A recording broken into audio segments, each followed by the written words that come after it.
আসসালামু আলাইকুম বন্ধুরা। আমরা অনেকেই আছি যারা প্রতিদিন নিয়ম মেনে ফেসবুকে ভিডিও আপলোড করতেছি, রিলস ভিডিও আপলোড করতেছি, কিন্তু আমরা অ্যাডস অন রিল সেটআপটি পাচ্ছি না।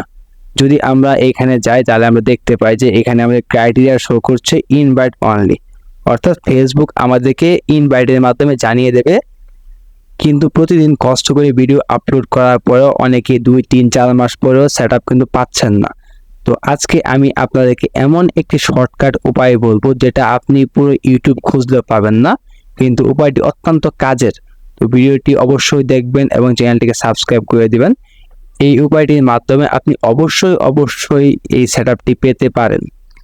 তো বন্ধুরা, সেটআপটি করার জন্য আপনি আপনার ফেসবুকে চলে যাবেন এবং সেখানে যে আপনার প্রোফাইল আইকনটি আছে এই প্রোফাইল আইকনের উপরে ক্লিক করে দিবেন। বন্ধুরা, প্রোফাইল আইকনে ক্লিক করে দেওয়ার পর আপনারা এখান থেকে সি ড্যাশবোর্ড যে অপশনটি আছে সেই সি ড্যাশবোর্ড অপশনটিতে চলে যাবেন।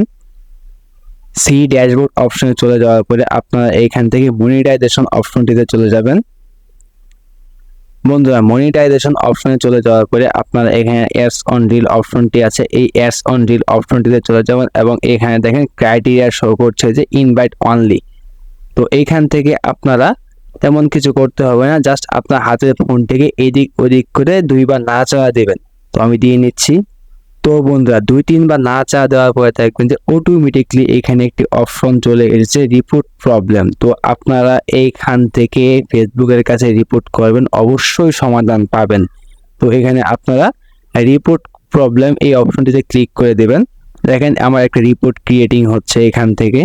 তো আপনারা এখান থেকে ডোন্ট ইনক্লুড যে অপশনটি আছে এই ডোন্ট ইনক্লুড অপশনটির উপরে ক্লিক করে দিবেন। তো বন্ধুরা দেখেন, এখানে আপনাদেরকে আলাদা করে কোনো স্ক্রিনশট অথবা কোনো ফটো অ্যাড করার প্রয়োজন নেই। ফেসবুক নিজে থেকে আপনার সমস্যার উপর ডিপেন্ড করে এখানে একটি ফটো অ্যাড করে নিয়েছে।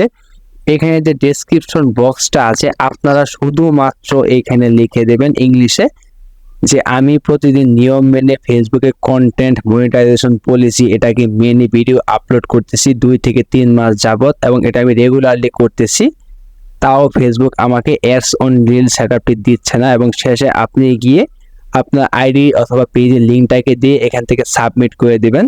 আশা করি 2-3 সপ্তাহের মধ্যে আপনি ভালো একটি ফিডব্যাক ফেসবুক থেকে পাবেন।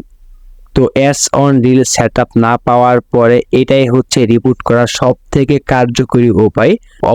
অবশ্যই এটা একবার আপনারা ট্রাই করে দেখতে পারেন এবং যদি আপনার কাজে লাগে এবং আপনার কাজ হয় তাহলে অবশ্যই আমাকে সাবস্ক্রাইব করতে ভুলবেন না এবং আমার ফেসবুক প্রোফাইলটিকে ফলো করে রাখতে ভুলবেন না, যাতে এইরকম আপডেট আমি আপনাদেরকে আরো দিতে পারি প্রতিনিয়ত।